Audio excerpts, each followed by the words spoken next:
এক বিকেলে হারান আর মদন হাট থেকে ঘরে ফিরছিল।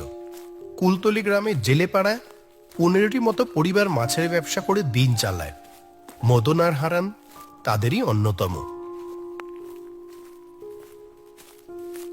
দুজনেরই আজ কদিন যাবৎ খুব মন খারাপ। কদিন ধরেই তাদের জালে মাছ খুব কম উঠছে, আর তাই ব্যবসার হালও খারাপ। হ্যাঁ রে হারান, ব্যবসায় যা মনটা চলছে, এইভাবে চলতি থাকলে তো দুই বেলা দুই বুটো ভাত জোটাই দায় হয়ে যাবে মনে হচ্ছে।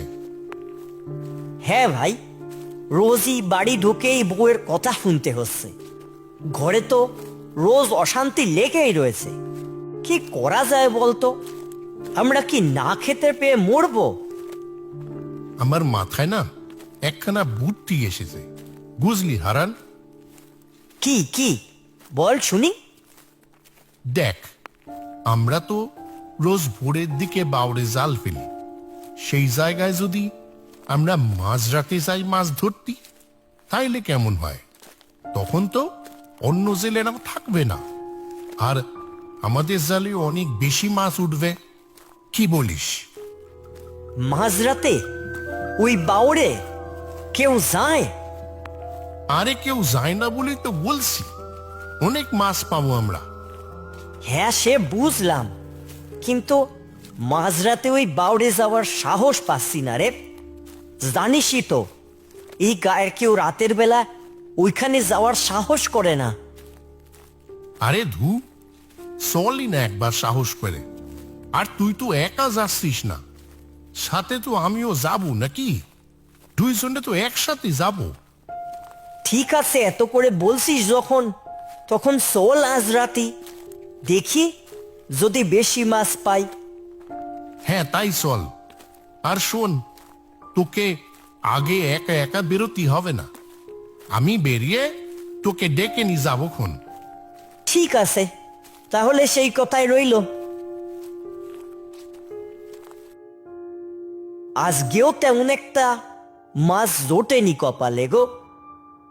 আজকেও সেই একই অবস্থা।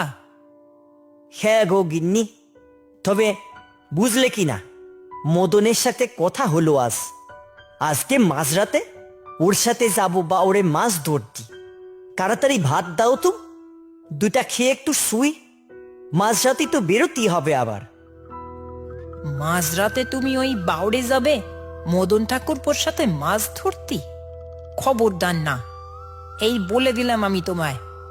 হ্যাঁ গা, তোমার কি পেরানের মায়া নেই?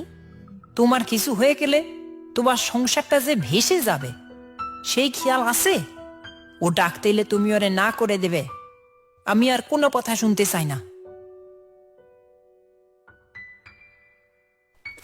রাত প্রায় 1টা তখন হারানের বাড়ি এসে উপস্থিত হলো মদন।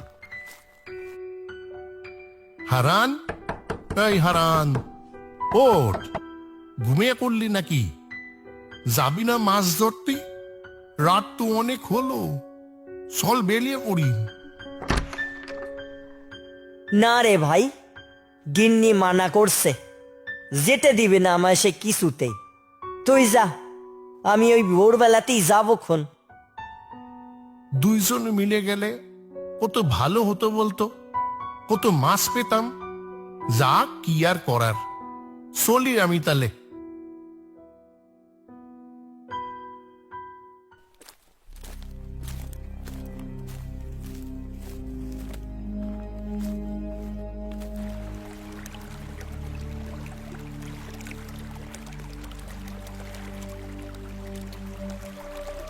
আকাশ তখন ঘন মেঘে ঢাকা।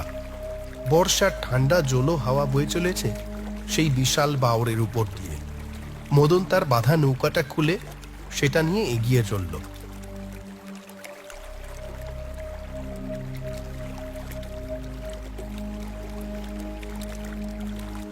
খানিকটা এগিয়ে এইখানটায় মনে হচ্ছে জাল ফেলা যেতেই পারে।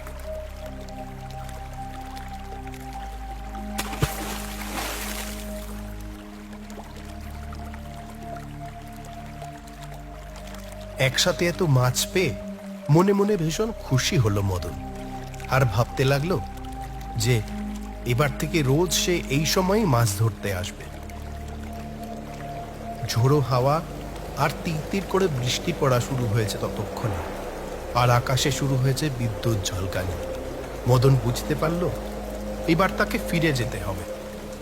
আর বেশিক্ষণ এখানে থাকা ঠিক হবে না, যা মাছ উঠেছে অনেক। যাই, এবার তাড়াতাড়ি ফিরে যাই। কিছুক্ষণের মধ্যেই জোর বৃষ্টি শুরু হয়ে গেল, আর সাথে ঝোড়ো হাওয়া। যা বৃষ্টি শুরু হয়েছে, এখন তো নৌকা নিয়ে এগোনোই দায়। কি করি? হঠাৎ এক সময় প্রচন্ড শব্দে একটি বিদ্যুৎ ঝলকানি দিয়ে ওঠে, আর সেই ঝলকানিতে সে দেখতে পায় কোনো এক বিকট দর্শন মূর্তি বসে আছে তার নৌকায়। উবা বাগু, কে কে কে কে ওখানে? মুহূর্তের মধ্যে সেই মূর্তিটি কোথায় যেন মিলিয়ে যায়, আর সেখানে কাউকে দেখতে পায় না মদন। মনে মনে ভীষণ ভয় পেয়ে যায় সে। এই মাঝরাতে একা একা এই বাওরে মাছ ধরতে আসা তার ঠিক হয়নি। কি দেখলাম আমি? ওটা ঠিক দেখলাম নাকি চোখের ভুল? কি ভয়ঙ্কর চেহারা! আর এক মুহূর্ত এখানে থাকা যাবে না। যাই যাই, ফিরে যাই। ঝড় জল মাথায় নিয়েই নৌকা পাড়ে ভিড়ালো মদন। মাছগুলো নিয়ে তাড়াতাড়ি পা চালিয়ে এগোতে লাগলো বাড়ির দিকে। সেই ভাবনা যেন কিছুতেই পিছু ছাড়ছে না মদনের। কে ছিল নৌকায় ওটা, নাকি তার মনেরই ভুল? একটা চাপা আতঙ্ক যেন ঘাড়ের কাছে নিঃশ্বাস ফেলছে তার। বাউরের পাশের জঙ্গল থেকে ভেসে আসতে লাগলো শিয়াল কুকুরের ডাক। মনে হচ্ছে শব্দটা যেন তার দিকে এগিয়ে আসছে ক্রমশ। ভয় যেন গা ছমছম করতে লাগলো মদনের।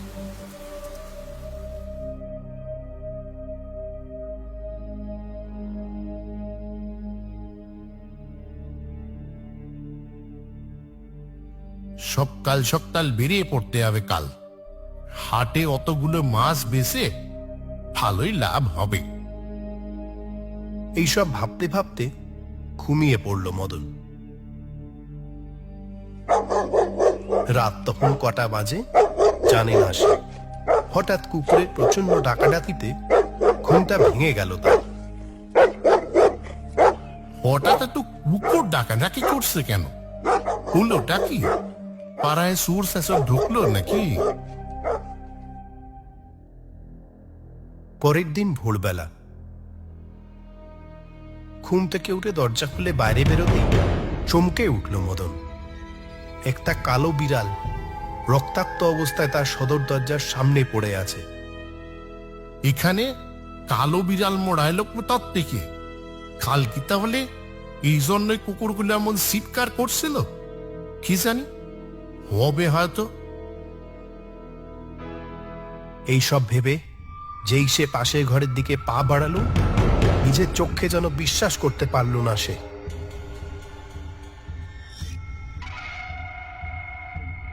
এ কি, আমার আনায় এতগুলো মাছ কোথায় গেল? এইভাবে সব মাছের কাটা সরিয়ে আসে সেলোটাকে? আমি তো দরজা ভালোভাবেই বন্ধ করে গেছিলাম। মনটা আবার বিষণ্ণ হয়ে গেল মদনের। রাত থেকে যে লাভের আশার স্বপ্ন সে দেখছিল, মুহূর্তের মধ্যে এভাবে সব শেষ হয়ে যাবে, এটা যেন তার বিশ্বাস হচ্ছে না কিছুতেই। কদিন যাবৎ প্রচন্ড মন খারাপ মদনের। ওই দিনের পর থেকে বাড়িতে মাছ আনলে একটাও মাছ আর পড়ে থাকছে না। কি ঘটে চলেছে তার সাথে কিছুই যেন সে বুঝে উঠতে পারে না। হঠাৎ সেই দিন হারানের সাথে দেখা। কি রে মদন, সেই দিন অনেক মাছ পেয়েছিলি? হাটে তো যাসনি বিক্রি করতি, তোকে তো দেখতে পেলাম না। আর কদিন ধরে তো তোর পাত্তাই নেই। আর মাছ বিক্রি? সেদিন থেকে ঘটে চলা সব ঘটনা হারানকে খুলে বলল সে। ভাই মদন, তোর সাথে যা যা হচ্ছে না, আমার কাছে কিন্তু জিনিসগুলো ঠিক ভালো ঠেকছে না। শোন, আমি বলি কি, আমার শৌর বাড়ি শিমুলপুর গায়ে। একজন সেখানে নাম করে তান্ত্রিক বাবা এসছে শুনলাম। চল আমরা ওইখানে উনার কাছে যাই। তুই তোর সব কথা খুলে বলবি উনারে, দেখবি উনি নিশ্চয়ই ভালো কোনো উপায় বলে দেবেন। তুই যদি রাজি থাকিস তাহলে চল, আজকেই যাব। তান্ত্রিক বাবা, ঠিক আছে, চল, আজই যাব। যথাসময়ে দুজন শিমুলপুর গ্রামের উদ্দেশ্যে বেরিয়ে পড়ল।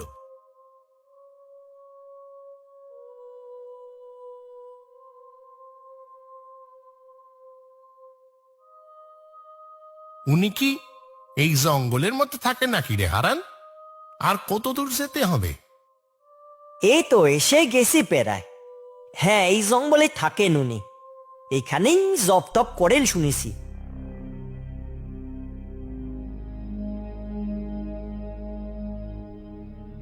আমরা এসে গেছি রে মদন, ওই দেখ উনি বসে আছেন। বাবা, আমার এই বন্ধুটা বড় বিপদে পড়েছে বাবা, ওরে আপনি রক্ষে করেন। বল, কি সমস্যা তোদের? হারান আর মদন দুজনেই হাত জোর করে তার কাছে বসে, আর মদন তার সাথে ঘটে চলা সব কথা খুলে বলে। তোর বাড়িতে মেছো ভূতের আগমন ঘটেছে। যেদিন তুই মাঝরাতে একা একা ওই বাউরের জলে মাছ ধরতে গিয়েছিলি, সেই দিনই তোর পিছু নিয়েছে ও। মেসো ভূত? হ্যাঁ, আর এখন প্রতি রাতে সে তোর বাড়িতে আসবে, আর এসে যদি মাছ না পায় তাহলেই তোর সর্বনাশ।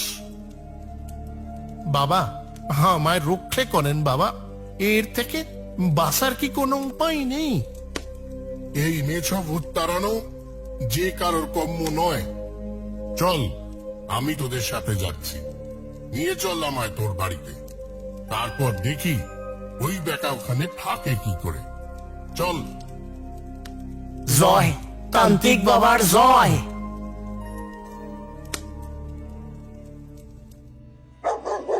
পরের দিন রাত গভীর, তখন হঠাৎ সেই কুকুরের চিৎকার শুরু হয়।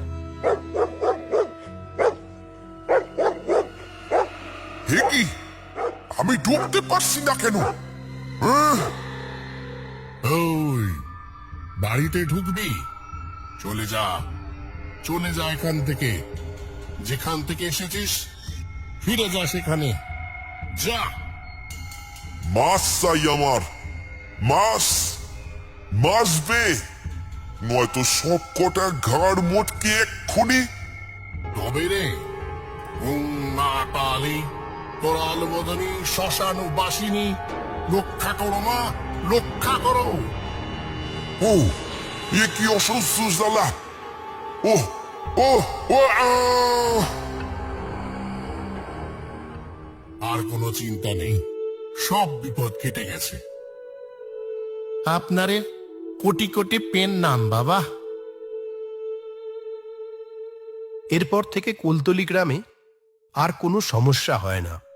মদন আর হারান এখন মাঝে মাঝেই মাঝরাত তীরে গিয়ে সেই বাওর থেকে মাছ ধরে আনে, কিন্তু আর তাদের কোনোদিনও মেছো ভূতের খপ্পরে পড়তে হয়নি।